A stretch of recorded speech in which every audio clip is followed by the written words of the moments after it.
बिस्मिल्लाहिर्रहमानिर्रहीम। अस्सलाम वालेकुम दोस्तों। आज हम जिस टॉपिक के ऊपर बात करने जा रहे हैं इसके लिए मुझे बहुत सारे दोस्तों ने मैसेजेस किए इनबॉक्स के अंदर। कुछ दोस्तों की फ़ोन कॉल्स भी आई और उसके अलावा भी बहुत सारे दोस्त इस मसले को डिस्कस करते रहते हैं कि जी फ़लाँ शख्स ने हमारे मोहल्ले में जो है गुज़रना मुश्किल कर दिया है, फ़लाँ ने हमारा रास्ता बंद कर लिया है, बैरियर लगा दिया है, कोई स्पीड ब्रेकर बना दिया है। तो उसको हम कैसे ख़त्म करें, क्योंकि उसको बार बार रिक्वेस्ट किया लेकिन वो शख्स मानता नहीं है या उसे हमें ये मसाइल पेश आ रहे हैं, तो उसका हल क्या है। तो दोस्तों आज हम इस हवाले से बात करेंगे कि अगर इस तरह की सूरत हाल हो कि आप जहाँ पे रहते हैं वहाँ कोई शख्स किसी गली में, चाहे वो सरकारी ज़मीन है या कोई रास्ता है, कोई गली है, अगर कोई स्पीड ब्रेकर बना लेता है बग़ैर अप्रूवल के, या कोई शख्स कोई बैरियर लगा के किसी रास्ते को बंद कर देता है या किसी दीवार करके किसी रास्ते को बंद कर देता है, या कोई ऐसी इमारत आप समझते हैं कि जो खस्ता हाल है, जिससे किसी नुकसान का अंदेशा हो सकता है, या आप समझते हैं कोई शख्स कोई नाजायज़ तामीर कर रहा है किसी जगह पे बिल्डिंग को, या कोई दरख्त किसी की मलकियत है और वो डर है कि किसी आंधी या तेज़ हवा की वजह से गिरेगा और लोगों का नुकसान हो सकता है जो आसपास रहते हैं। या इसके अलावा किसी शख्स ने अपने घर के ऊपर वाली मंजिल जो है उसका शेड आके निकाला गली की तरफ और उस शेड के एंड से उसने ऊपर वाली मंजिल तामीर करना शुरू कर दी और उससे ऊपर वाली मंजिल फिर आगे शेड बना के उसके ऊपर शुरू कर दी। तो ये भी नाजायज़ ज़िम्मन में आता है और इसके बारे में बहुत सारे दोस्तों ने सवालात किए और मुझे याद है कि 2-3 साल पहले इस किस्म का एक केस भी हमने कोर्ट के अंदर इसको कंटेस्ट किया था। तो ये मुख्तलिफ वो चीज़ें हैं। इसके अलावा कुछ लोग कि जी ख़तरनाक कुत्ता पाला हुआ है किसी ने और वो लोग डरते हैं पास से गुज़रते वक्त कि वो काट ना ले, या गली में अगर वो नज़र आ जाए तो लोग डर के इधर उधर हो जाते हैं। तो ऐसी चीज़ों को, ऐसे मसलों को कैसे निपटा जाए। एक तरीका तो इसका ये हो सकता है कि आप जाएं और उस शख्स के साथ झगड़ा शुरू कर दें जो ऐसा काम कर रहा है, जिसने कोई रास्ता बंद किया है, कोई स्पीड ब्रेकर बनाया है, कोई बैरियर लगाया है, या कोई नाजायज़ तामीर कर रहा है, या कोई ऐसा काम आपके इलाके में कोई कर रहा है, आपके मोहल्ले में, जो आपकी सेहत के लिए नुकसानदेह है या जिसकी वजह से आपका वहाँ से गुज़रना मुहाल हो जाता है। बहुत सारे काम हैं जिससे लोगों की सेहत ख़राब होने का ख़दशा है। तो ये बहुत सारे मसाइल हैं। इसके लिए हमने देखा कि बहुत सारी जगहों पे लोगों के दरमियान झगड़े भी होते हैं और बात जो है वो हाथापाई और मार कुटाई तक चली जाती है, फिर लोग थाने कचहरी में जाते हैं। तो इन सारी चीज़ों से बचने के लिए जो सबसे अच्छा और महज़ब तरीका है कि आपको कानून का इल्म होना चाहिए कि अगर कोई ऐसा शख्स ये नाजायज़ काम करता है तो उसको आप कानूनी तरीके से कैसे निपट सकते हैं, उस गलत काम को कैसे ख़त्म करवा सकते हैं।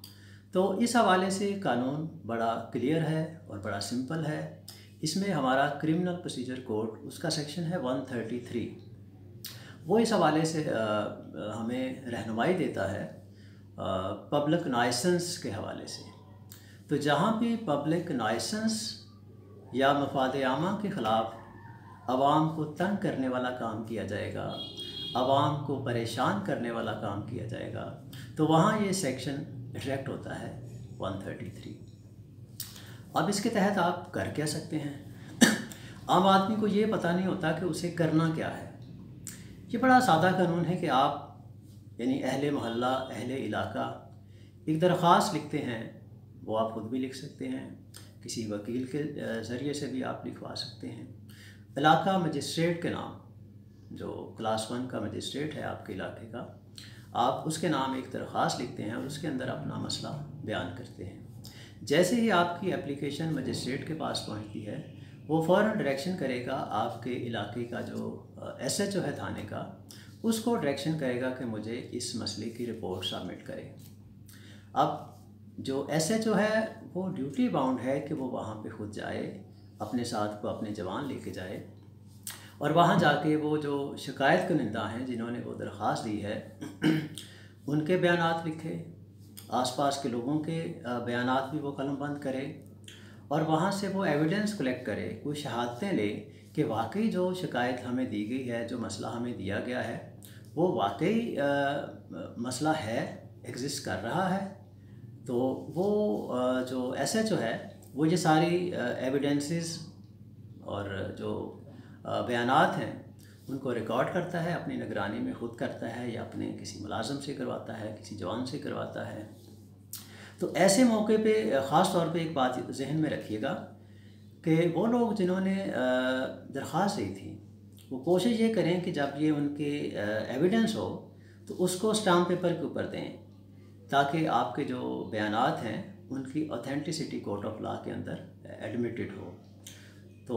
वो रिपोर्ट SHO की जब सबमिट होगी मजिस्ट्रेट के सामने, मजिस्ट्रेट उसका जायज़ा लेके अकॉर्डिंगली वो ऑर्डर कर सकता है। अगर मजिस्ट्रेट ये समझता है उस रिपोर्ट को पढ़ के कि वाकई वहाँ पे ये हर्डल, ये तजावज़ात, इंक्रोचमेंट की गई है और इससे पब्लिक एट लार्ज जो है वो मुतासर हो रही है जो काम वहाँ पे लोगों ने शुरू किया हुआ है उससे लोग मुतासर हो रहे हैं, परेशान हो रहे हैं, या कोई बैरियर है, कोई स्पीड ब्रेकर है, कोई एनक्रोचमेंट है, तो अकॉर्डिंगली जो मजिस्ट्रेट है वो फिर एक अबूरी ऑर्डर पहले जारी कर देता है कि उस काम को फौरी तौर पर रोक दिया जाए। उसके बाद फिर जो मुखालिफ पार्टी है जिसकी वजह से वो मसला पेश आ रहा है उसको एक नोटिस सर्व किया जा सकता है मजिस्ट्रेट की तरफ से कि वो आके अपना मौक़िफ़ बयान करे। तो उसको बुलाया जाता है, वो जाके अपना मौक़िफ़ पेश करता है, वो जस्टिफाई करता है कि मैंने ये काम जो किया है ये कानून के दायरे के अंदर रह कर किया है। तो अगर अदालत उसके मौक़िफ़ से उसकी बात सुनकर मुतमईन हो जाती है तो वो जो पहला अबूरी ऑर्डर उन्होंने जारी किया था वो उसको ख़त्म कर देते हैं। लेकिन अगर अदालत मुतमईन नहीं होती उनके जवाब से या वो पेश ही नहीं होते, दोनों सूरतों में जो अदालत है वो एक प्रॉपर ऑर्डर जारी करते हैं उस मसले को हल करने के लिए और उसके लिए वो इंस्ट्रक्शन दोबारा से जो SHO है मुतल्लिका थाने का उनको वो दे सकते हैं। तो ये एक कानूनी तरीका है, बड़ा सिंपल सा तरीका है। इसके ज़रिए से आप इस तरह का जो भी मसला है उसको आप कानून के दायरे में रह के हल कर सकते हैं, बजाय इसके कि आप उस शख्स को ज़ोर ज़बरदस्ती या ताकत के ज़ोर पर उसको आप रोकने की कोशिश करें। वो जो उसकी नाजायज़ तजावज़ात हैं, इंक्रोचमेंट है, जो भी उसने कोई चीज़ नाजायज़ बनाई है या वो कर रहा है, उसको अगर आप ताकत से रोकेंगे तो ये मसले का हल कभी नहीं निकलेगा, उसे लड़ाई बढ़ेगी और दोनों फरीक जो हैं नुकसान में रहेंगे। तो हमारी हमेशा ये लोगों से दरख्वास्त होती है कि कभी भी कानून को अपने हाथ में ना लें। ये कानून की किताबें ये आप लोगों के लिए ही बनाई गई हैं और आप अगर कानून के पास जाते हैं यानी किसी वकील के पास चले जाएं या हमारा ये लेक्चर आपको बड़े सादा लफ्ज़ों में जो दिया गया है आप इसकी मदद से भी ये सारा काम खुद से कर सकते हैं और आप उन तमाम पेचीदगियों से बच सकते हैं जो ज़ाती तौर पर लड़ाई लड़के और ज़ोर ज़बरदस्ती से ऐसे काम को ख़त्म करवाने के लिए आप कर सकते हैं। तो दोस्तों, उम्मीद है कि आप आज के इस लेक्चर से कुछ ना कुछ आपने सीखा होगा। अगर अभी तक आपने हमारा चैनल सब्सक्राइब नहीं किया तो रिक्वेस्ट है कि इसको सब्सक्राइब करें और बेल आइकॉन को दबाकर आप इसका बटन दबाएं ताकि हमारी हर आने वाली जो वीडियो है वो सबसे पहले आपको मिले। तो